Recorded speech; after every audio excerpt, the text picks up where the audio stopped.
Halo, apa kabar? Saatnya Anda menyimak berita Medan bersama saya, Auriga Agustina. Sejumlah berita menarik akan kami sajikan untuk Anda. Berikut 3 berita utama hari ini.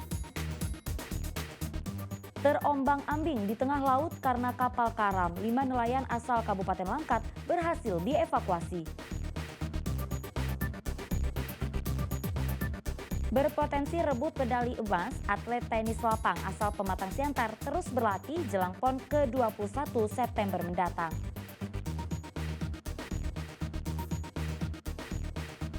Beragam produk UMKM yang menarik dipajang dalam sebuah pameran di Kaldera Toba.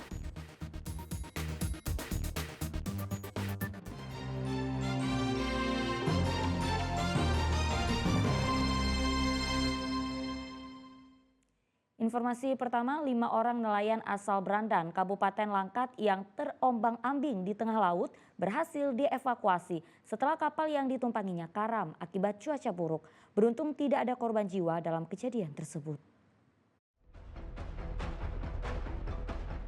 Tutup kotak penyimpanan ikan jadi satu-satunya barang yang dijadikan para nelayan untuk bertahan hidup. Beruntung kelima orang nelayan asal Brandan Kabupaten Langkat, yakni Ansari, Ridwan, Azri, Anhar, dan Muksin berhasil dievakuasi petugas. Para korban hampir 24 jam terombang-ambing di Selat Malaka. Kelima orang nelayan yang dievakuasi menggunakan kapal Basarnas RIB 01 Medan langsung menjalani pemeriksaan kesehatan di dermaga Mako Ditpol Airut Polda Sumut, Jalan Taman Makam Pahlawan, Kecamatan Medan Belawan.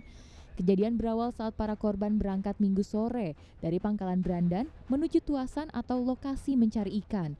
Sekitar pukul 19.00 waktu Indonesia Barat, badai menerjang perairan tersebut. Ombak yang cukup tinggi menyebabkan air laut masuk ke dalam kapal hingga membuat kapal tenggelam. Para nelayan pun berusaha untuk menyelamatkan diri dengan mengapung di atas tutup kotak penyimpanan ikan. Keberadaan para korban diketahui setelah kapal kargo berbendera Singapura melintas di Selat Melaka pada Senin sore. Kapal yang hendak menuju Bangladesh ini akhirnya menyelamatkan para nelayan. Setelah peristiwa tersebut dilaporkan, pihak Basarnas langsung menuju lokasi untuk melakukan evakuasi.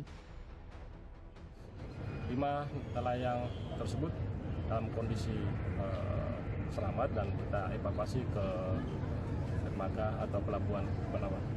Informasi yang kami dapatkan kronologis kejadian badai sehingga dia coba berlindung namun cuaca kurang bagus sehingga terjadi kapalnya tenggelam seperti itu yang kita dapatkan. Tidak ada korban jiwa dalam kejadian ini. Para korban kini diperiksa kesehatannya di dermaga Mako Ditpol Airut Polda Sumut, Jalan Taman Makam Pahlawan, Kecamatan Medan Belawan, Sumatera Utara. Setelah dinyatakan sehat, nantinya kelima orang nelayan akan langsung dipulangkan ke kampung halamannya di Kabupaten Langkat. Muhammad Hamdani melaporkan dari Medan. Peristiwa tragis yang menimpa keluarga wartawan Riko Pasaribu akhirnya terungkap. Rumah korban dipastikan dibakar. Polda Sumut menangkap 2 eksekutor yang menyiramkan bahan bakar dan mematikan api.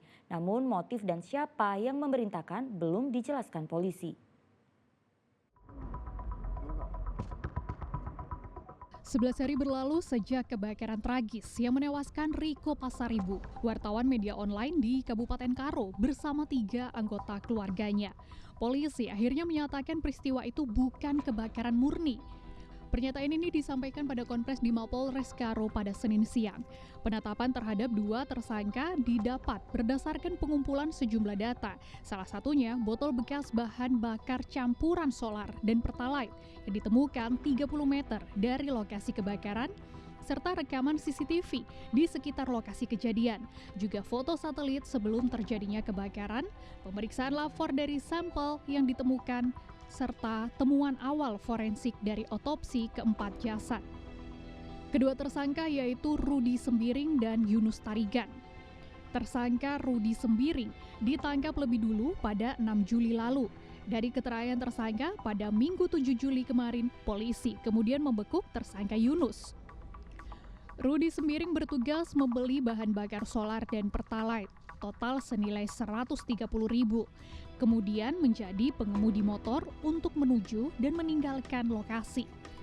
Sedangkan tersangka Yunus berperan sebagai penyiram dan penyulut api menggunakan bahan bakar yang dibeli. tersangka menyiramkan bahan bakar ke bangunan di sisi Jalan Nabung Surbakti dan sisi bangunan di Jalan Irian. Akibatnya keempat korban mengalami luka bakar. Pada jenazah juga ditemukan jelaga di saluran pernafasan, menunjukkan korban masih hidup saat terjadi kebakaran. Saudara Y bertindak selaku eksekutor. Mereka sebagaimana CCTV menangkap pergerakan mereka di lokasi, mereka datang untuk mensurvei dulu, memastikan dulu, dan kemudian mengeksekusi dengan membakar atau menyemprotkan dulu 2 botol ini ke rumah korban. Kemudian dia melakukan pembakaran.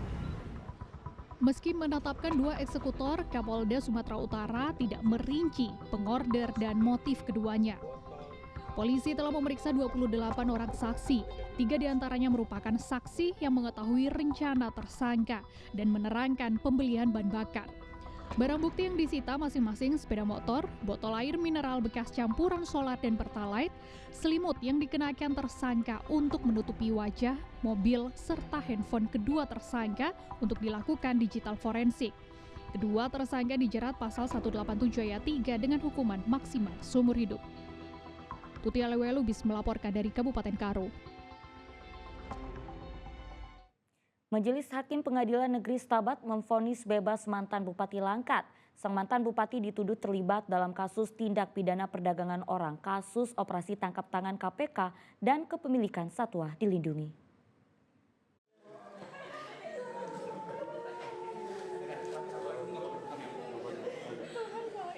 Majelis Hakim Pengadilan Negeri Stabat memvonis bebas mantan Bupati Langkat. Putusan ini setelah terbit rencana perangin-angin menjalani persidangan panjang terkait dugaan kasus tindak pidana perdagangan orang, kasus korupsi tangkap tangan KPK, dan kepemilikan satwa dilindungi pada tahun 2023 kemarin. Dalam putusan, terdakwa terbit rencana perangin-angin tidak terbukti secara sah seperti yang didakwakan kepadanya. Berdasarkan hal tersebut, Majelis Hakim memvonis bebas mantan Bupati Langkat dan mengembalikan haknya, serta sejumlah kendaraan dan pabrik kelapa sawit yang sebelumnya disita. Mendengar keputusan tersebut, isak tangis keluarga terdakwa dan teriakan kebahagiaan dari pendukungnya pun mewarnai ruang sidang Pengadilan Negeri Stabat. Bahkan mantan Bupati Langkat melakukan sujud syukur dan disambut pelukan oleh keluarga. Kita lihat setelah diputuskan Majelis Hakim, makasih juga kepada Majelis Hakim yang memberikan putusan bebas kepada saya karena itu memang fakta persidangan sebenarnya itu semua. Makanya terima kasih kita ucapkan kepada pengadilan Stabat yang masih murni yang menjalankan tugasnya pada hari ini. Itu aja yang saya sampaikan. Terima kasih kepada media semua. Pengadilan Stabat itu akan membuat penilaian yang sangat adil-adilnya berdasarkan fakta persidangan. Dan hari ini terbukti bahwa Pengadilan Stabat itu sungguh luar biasa, sungguh berhati mulia dan menyaksikan semua persidangan dengan yang sebenar-benarnya. Masih suci, memang benar-benarlah dia wakil Tuhan di dunia ini bagi kami. Terima kasih Pengadilan Negeri Stabat. Sementara itu, ketika dikonfirmasi kepada jaksa penuntut umum terkait vonis bebas terdakwa, jaksa penuntut umum tidak berkenan menjawab meski sebelumnya menuntut terbit rencana perangin-angin dengan 14 tahun penjara dengan denda 500 juta rupiah dan biaya restitusi sebesar 2 miliar rupiah lebih kepada 11 korban atau ahli waris korban. Muhammad Hamdani melaporkan dari Kabupaten Langkat. Puluhan orang tua dan siswa SMP Negeri 2 Galang menggelar demo di depan kantor Dinas Pendidikan Kabupaten Deli Serdang. Mereka meminta Dinas Pendidikan melihat dampak siswa yang terlantar akibat penggusuran gedung sekolah.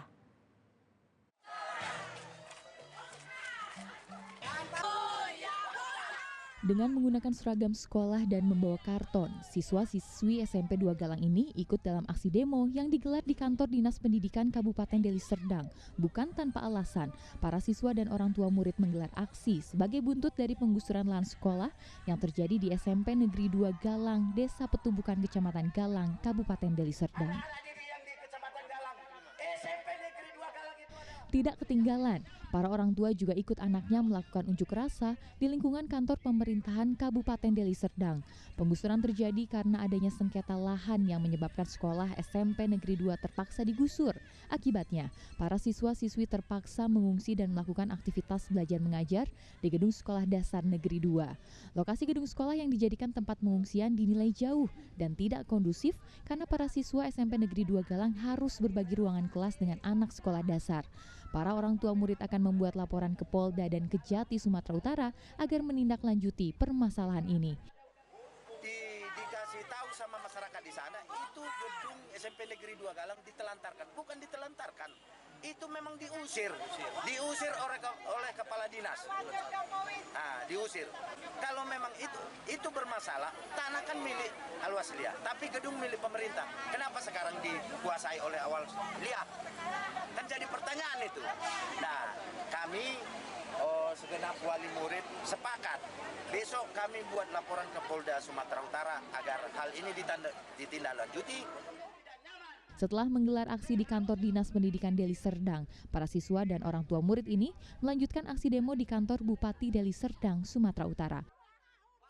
Muhammad Hamdani melaporkan dari Deli Serdang.